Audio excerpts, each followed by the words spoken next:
Here's the next thing that we're worried about. Number one, by far and away for your hospital was, I'm worried about losing my job. Do I have job security? Let me give you, I'm going to prove something to you because you'll notice I put job security / position. It's really, for most of you, it's not job security. You're worried about your position. I'll give you some examples.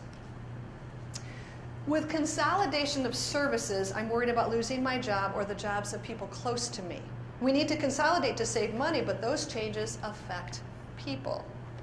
I feel really anxious because I do not know day to day if I'll have a job here, if my position will be eliminated.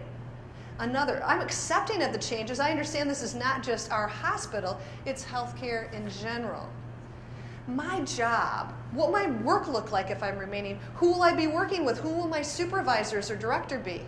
Possible loss of job, possible loss of benefits. We have many more. Will I have a job? What will my role be? Will I fit in? And the final one I'm going to read, because I'm going to use this as a role play example. Positions will be available, but maybe not at this location. And for me, that would be a hardship to travel somewhere else. So let's work with that. Are the two of you both in the same department?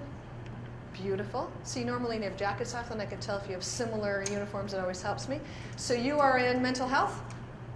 Physical therapy. Oh, you have the wrong. Oh, physical therapy is underneath it. That's cool. So it's Lisa, and can you just put your thing up? So, and oh, Lisa and Leslie. All right.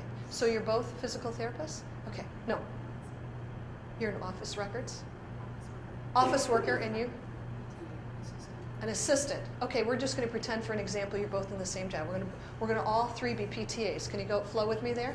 All right, so here's what we're going to pretend. Now, because I randomly selected you out of the audience, clearly I don't know anything about your department. So this is 100% made up, so I don't want you to stress out. Like I know something that's going to happen in your area. Good with me? Right? Because you got to worry about that. Oh my gosh, oh, that's awesome. I didn't know. Okay, so I want you to completely relax. Take a deep breath. Okay, good. So it's not your department. I'm merely using you as that example. So we're going to say, for an example, we're going to pretend that Leslie is the boss. Have you wanted to ever be a boss? No. That was said with great enthusiasm. Never. But we're going to pretend, for case you are the boss, and that means that Lisa and I are both PTAs. Now, you have been told, as the boss in this area, that one of our positions must be eliminated. Now, both of us have been assured we will have a job, but just not at this location, right? Just what I read. So we know we'll have a job, and let's pretend, for the sake of example, because you look a lot younger than me, Lisa, but we're going to pretend that we're similar ages, we have the same educational backgrounds. In fact, we're good friends. Like, our kids have played sports together. So this is not just a work thing. This is also a personal thing. Like, we have lunch together, we take breaks together. But now, both of us know Leslie has to pick between one or the other. Everything is equal. Now, how many of you believe during the next 3 weeks, because Leslie's been given 3 weeks to make this decision, how many of you believe, show by your hands raised, that I will make Lisa look really good to Leslie during this 3 weeks in which she's going to choose between one or the other? Raise your hand if you think I'm going to make her look good. Oh, one guy. Of course not. Why not? Why am I not going to make her look good? This is war! I need this job. I live in this town. I was raised in this town. Doggone, I'm not driving all the way to Toledo or wherever they might place me. But I'm a nice person. Oh, nice people can do cruel things when it comes to job security. Now notice we have job security. Would you all agree with me we have job security? We're going to keep a job, right? I just might lose my position. So what do you think will happen to teamwork during this time, this 3 weeks where she's got to make the decision? Anybody? There is no teamwork, people, because the reality is there's all this internal dissension and infighting because I want to win. At the end of the day, I want Leslie to say, woo, I choose Patty Hathaway. Yay! me. Everybody's excited for me. You know, and then here's what else happens. There's a lot of other PTAs and other people in physical therapy, and I start to gather them on my side. Hey, like Matt, you think I'm better, right? I mean, you think I'm better than Lisa. Can you talk to Leslie? And then I start to gather people with me. And so now we have sides. Woohoo! And this fun to work, right? But we'll go down that, won't we? Because it's my job. Now I'm going to tell you, I actually learned this when I was in high school. Now, this is my high school yearbook. That's my picture. I played, I know you're impressed. I played varsity basketball 3 years when I was in high school. My only goal in playing varsity basketball for 3 years in high school is I wanted to win the most valuable player award. Because I was the most valuable player on my basketball team. By all statistical purposes, absolutely hands down, I should have gotten that MVP award because I always had the most points. I always had the most rebounds. That's how I got my points. I got the rebounds and I got the points. I still believe I hold the record, a lot of years ago, of most points scored in a single game. My junior year, it was a team choice. It was not the coach's choice. So my junior year came, and the girls voted a senior. Like, I knew I was the most valuable player, but like it was the senior thing, you know, so I'm like sort of okay. Oh man, my senior year came in, I was ready.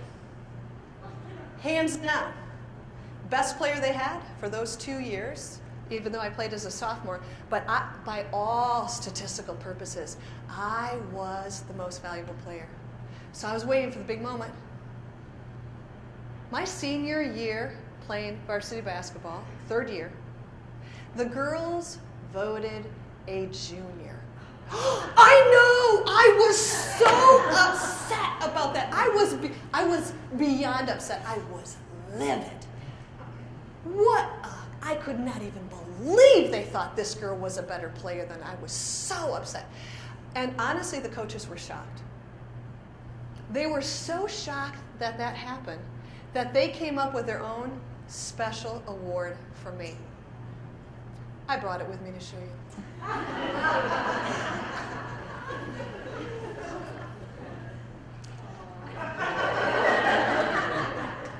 I'll hold it up so you can see it in the back. It's a little small.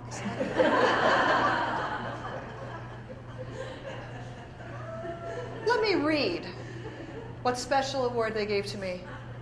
3-year award. Yeah. I have to believe this has sort of got to be like, you know, like going to the Miss America pageant, winning Miss Congeniality, nice but ugly. Am I right? Isn't that the big Kahuna award? This is like some made-up award to make me feel better. It didn't work. I was so devastated by that choice.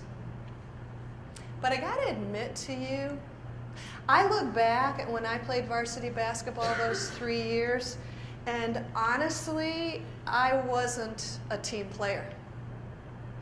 I was all about my statistics, my records, my points, my rebounds. I could care less about the rest of the team. In fact, I want you to notice something interesting about how I am shooting. This may be a little bit difficult to see because this is my yearbook picture.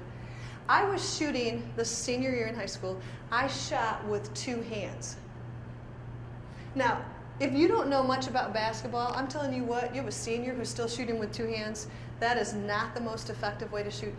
And I will tell you that I did have coaches that tried to convince me to shoot with a set shot. Let me tell you how that conversation went down. Some of you are greatly anticipating this.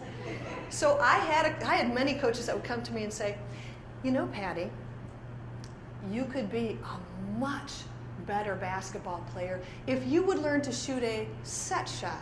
A set shot is much more difficult to defend. It's a much more accurate shot. You could be a much better basketball player if you would practice and learn how to shoot that way. Want to know my response to that, coach? you know what? I am the best basketball player you have.